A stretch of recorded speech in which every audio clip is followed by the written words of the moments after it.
ओम श्री साईनाथाय नमः। ओम श्री साईनाथाय नमः। ओम श्री साईनाथाय नमः। सभी साईं भक्तों को नमस्कार। कथा चल रही है दोस्तों कलावती की। कलावती जो कि एक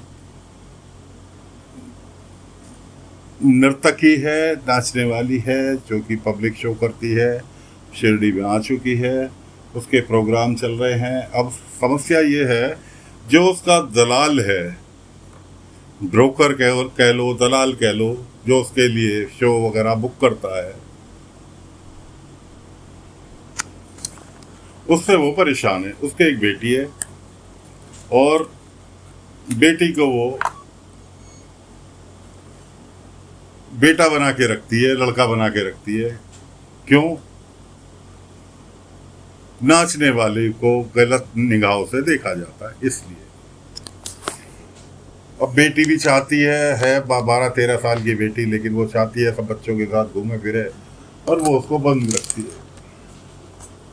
बाबा की कृपा से उस बच्ची को आज़ादी मिली, और उस बच्ची ने जो था अपनी माँ से जाके सवाल पूछ लिया कि आखिर ये कब तक चलेगा। वो कहने लगी, बेटा कुछ दिन और रुक जा, थोड़े से पैसे की व्यवस्था और कर लो, तुझे बहुत दूर यहाँ से ले जाऊंगा। लेकिन नहीं, किस्मत को कुछ और ही मंजूर था। बाबा की कृपा कलावती पर हो गई। बाबा ने उसे बेटी बोला हुआ है। वो बाबा के पास पहुंची कि साईं ऐसे ऐसी परेशानी है। बाबा ने कहा, कलावती तुझे बेटी कहा है ना, तो तेरी समस्या का भी समाधान मैं ही ढूंढ के दूंगा।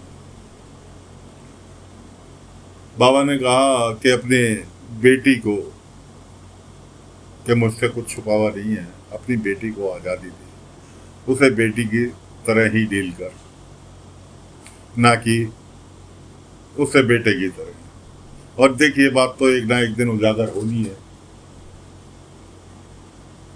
ठीक है साईं कहकर वो गई, अपनी बेटी के लिए सामान मान, चूड़ी और लड़कियों वाले कपड़े सब लेकर गई। बेटी से कहने लगी, बेटा कुछ दिन और रुक जाओ। इस बीच में पुलिस डिपार्टमेंट का कोई ऑर्डर निकला वर्दी बनवाने का, जिसके लिए कपड़ा खरीदारी होनी थी, और बलवंत जी को भनक लगी तो बलवंत जी ने कमिश्नर को कलावती का डांस दिखाने के लिए बुला लिया। शर्त यह थी कि अगर कमिश्नर साहब को डांस पसंद आया तो ऑर्डर बलवंत जी को मिल जाएगा, बलवंत जी के मील के लिए कपड़े का ऑर्डर मिल जाएगा। उधर माधव का बेटा उद्धव, वो अपनी ससुराल पहुंच गया। पिछले भाग में आपको सुनाया था कि उसकी शादी पक्की हो गई। भामा ने 2 साला बाबा को भेंट करने के लिए भी मंगाया था, लेकिन वो पैसे भी नाच देखने में उसने खर्च कर दिए। अब कलावती का दलाल की और उद्धव की भेंट हो गई। उद्धव उससे कहने लगा कि मैं चाहता हूं कि मेरे अलावा कलावती का नाच कोई ना देखे। उसने कहा, बेटा इसके लिए तो बहुत पैसे लगेंगे, तू पैसे की व्यवस्था कर। और वो पहुंच जाता है अपनी ससुराल, ससुर के पास कि जी मैं ससुर देख के बड़ा खुश हुआ, रिश्ता पक्का हुआ था नया नया। वो कहने लगा, अरे बड़े खुशी की बात। उन्होंने कहा, जी एक समस्या है, मील की नौकरी मैं करनी नहीं चाहता, मैं व्यापार करना चाहता हूँ। उसने कहा, ये तो और भी अच्छी बात है। उन्होंने कहा, लेकिन बाकी कुछ पैसे तो मैंने जोड़ रखे हैं और लगभग 1000 रुपये की जरूरत है मुझे। तो कहने लगा, 1000 रुपये तो मेरे पास हैं, लेकिन वो मैंने तेरी शादी के लिए रख रखे हैं कि सगाई के टाइम पर वो 1000 रुपये नकदी के रूप में दूंगा। उद्धव उससे कहने लगा, ठीक है फिर एक काम करो, शादी की डेट आगे को बढ़ा दो और मैं कुछ और व्यवस्था करूंगा। ऐसा कह के वहां से निकल लिया। घर के बाहर रुका हुआ था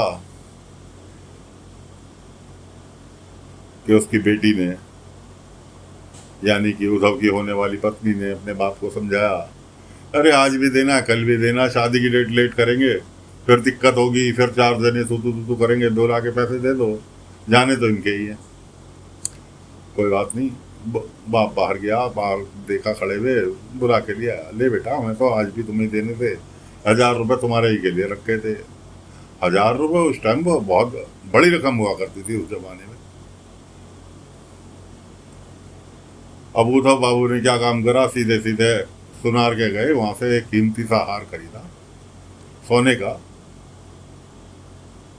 और पहुंच गए कलावती के घर, दलाल के पास, कि मिलवा कलावती को। उसने कलावती के घर पे बैठाया उद्धव को, और असल में कलावती थी बाबा के पास, बाबा के पास थी।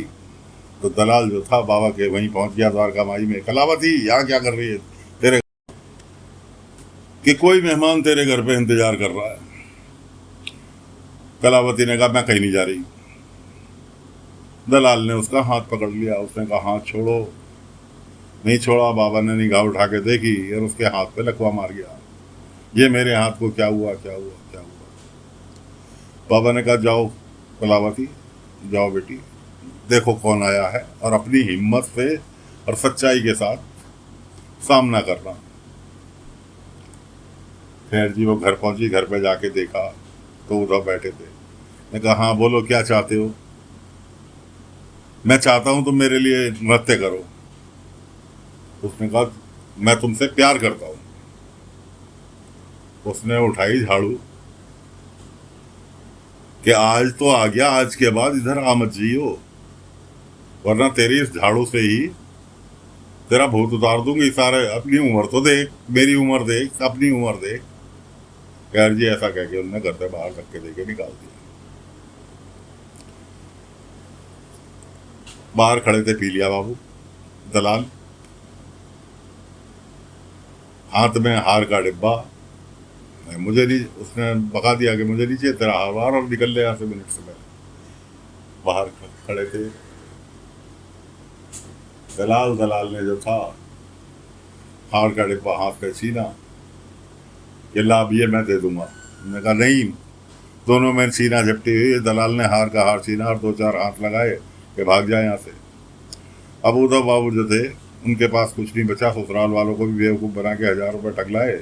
अब घर जाएं तो कैसे जाएं, क्योंकि घर तक तो बात पहुंच ही जानी है। इसलिए कूदने की, आत्महत्या करने की सोची। आत्महत्या करने के लिए कूद गए। बाबा बैठे हुए थे धोनी के पास, देख रहे सारे नज़ारे, क्योंकि बाबा के साथ तो अगर कोई जुड़ा तो बाबा पूरा ख्याल रखते हैं। बाबा पूरे नज़ारे देख रहे थे। वो उधर कूद गया खाई में, और बाबा ने उसे हाथ के ऊपर रोक लिया और लाके कहाँ पटका, द्वारका माई के सामने। द्वारका माई के सामने लाके पटका। बाबा ने कहा मना किया था ना तुझे कि साईं मुझे माफ़ कर दो। बाबा ने कहा मेरी माफ़ी नहीं, माफ़ी तो तुझे कुछ और लोगों से मांगनी होगी, और सच्चाई अगर बयान करेगा तो तेरे सब पाप धुल सकते हैं। कि जा, भामा और श्यामा दोनों तेरा इंतजार कर रहे हैं, जा उनके सामने अपनी सच्चाई बयान कर। ठीक है साईं। अब वो घर पहुंचा। घर पे उसका ससुर और उसकी पत्नी, होने वाली पत्नी, दोनों मौजूद थे। खैर जी जैसे तैसे उसने अपनी बात वहाँ पे सच्चाई उगल दी। ससुर बता ही चुके थे श्यामा को कि ऐसे ऐसे 1,000 रुपये लाया ये साड़ियों का व्यापार करने के नाम से। श्यामा ने पूछा तो उनने अपनी सारी सच्चाई बता दी। श्यामा तो कुछ नहीं बोले, लेकिन ससुर ने 2-4 हाथ मार दिए। कहने लगा मैं तेरे साथ शादी नहीं करूँगा अपनी बेटी की, सारी जिंदगी कुंवारी बैठा के रखना मंजूर है, लेकिन तेरे साथ शादी नहीं करूँगा। तो बहुत बड़ा वाला बिगड़ा हुआ शख्स है। 1,000 रुपये नर्तकी के ऊपर लुटाई आया, मेरे से झूठ बोल के उधार ला के, कि कल को तो तू पता नहीं और क्या कर सकता है। खैर जी ससुर और बेटी उनकी दोनों के दोनों चले गए उधर। बुलावा आया कलावती के पास कमिश्नर साहब, जो कि कपड़े की ऑर्डर देने वाले थे बलवंत को, 2 दिन के लिए प्रोग्राम केवल कमिश्नर साहब के लिए था। अब कमिश्नर साहब बेचैन नाच देखने के लिए। उधर कलावती पहुंची बाबा के पास कि साईं मैं ये सब काम बंद कर रही हूँ, और ऐसे ऐसे बड़ी हवेली से बुलावा आया। बाबा ने कहा बेटी तुम में बेटी का है, पूरा साथ दूंगा, जाओ जहां से बुलावा है वहां जाओ, लेकिन विश्वास को डिगने मत देना। जिस विश्वास के साथ तुमने ये ठान ली है कि इस तरह का नाश नहीं करोगी, बिल्कुल मत करना, अपने विश्वास पर कायम रहना, बाकी हर कदम पर मैं तुम्हारे साथ हूं। खैर जी बाबा ने आशीर्वाद देकर भेज दिया। अब वहां सब साजो सामान सजे हुए थे, डांसर की बस जरूरत थी। साजिंदे बैठे थे साज लिए, कोई हारमोनियम कोई तबला, नाच का प्रोग्राम होना। इधर सारे बच्चे आए, गाने की प्रतियोगिता होनी थी कि साईं साईं हम द्वारका में बैठ के रियाज कर लें क्या? हाँ कर लो। लेकिन केशव भी था, प्रहलाद भी था। बाबा ने कहा केशव तुम एक काम करो, प्रहलाद को लेकर बड़ी हवेली चले जाओ। आज वो दिन आ गया जिस दिन के लिए वादा किया था प्रहलाद को कलावती का डांस सिखाने के लिए। साईं क्या कह रहे हैं? बाबा ने कहा चिंता मत करो, बेहिचक जैसे कह रहा हूँ वैसे करो, प्रहलाद को लेकर बड़ी हवेली। खैर जी डांस के लिए कलावती खड़ी थी और इधर बाबा ने बांसुरी उठा ली, क्लासिकल संगीत छेड़ दिया बाबा ने बांसुरी पे। इधर बाबा ने बांसुरी पे द्वारका माई में बैठ के बांसुरी बजानी चालू की। उधर साजिंदों ने जो था क्लासिकल संगीत छेड़ दिया और उन्होंने जो था कलावती ने धार्मिक डांस करना चालू कर दिया। जबकि कमिश्नर साहब तो नर्तकी के लटके झटके देखने आए थे। कमिश्नर बोला ये क्या हो रहा है? गए साजिंदो क्या बजा रहे हो? भजन कीर्तन हो रहा है। कि साहब हम कुछ नहीं बजा रहे, हमारे तो हाथ अपने आप चल रहे हैं, हम बजा जो बजाना चाह रहे हैं हम तो बज ही नहीं रहा, जो ये बज रहा है। पहुंचे कलावती के पास, क्या कि जो बजेगा वही तो डांस करूंगी, जो मैं करती थी वो भूल चुकी हूँ, अब केवल मुझे यही डांस आता है। खैर जी उसका नृत्य खत्म हुआ। कमिश्नर साहब तो जल भुन गए।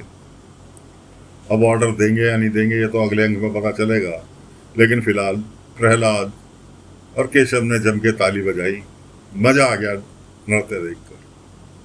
तो साथियों फिलहाल कथा को यहीं पर विराम दे रहे हैं, अगले अंक में आगे की कथा लेकर फिर हाजिर होंगे। तब तक के लिए आज्ञा दीजिए। ओम साई राम, ओम साई राम, ओम साई राम।